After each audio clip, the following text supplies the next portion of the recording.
आणि त्यांचा उपयोग करून सेंद्रिय शेतीला प्रोत्साहन देणे. शेतात एक मोठा खड्डा करून घ्या.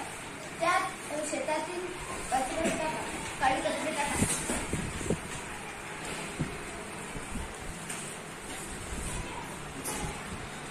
त्यानंतर त्याच्या शेणाचे पातळ टाका.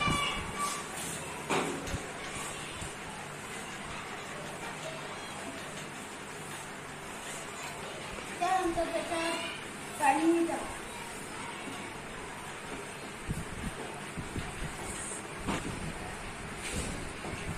यानंतर हे 3-4 डबल टाकून खड्डा पूर्ण करून घ्या. त्यानंतर हा खड्डा पूर्ण भरल्यावर त्याच्यात तो खड्डा झाकून घ्या. त्यानंतर उत्तम प्रकारचे खत तयार होईल.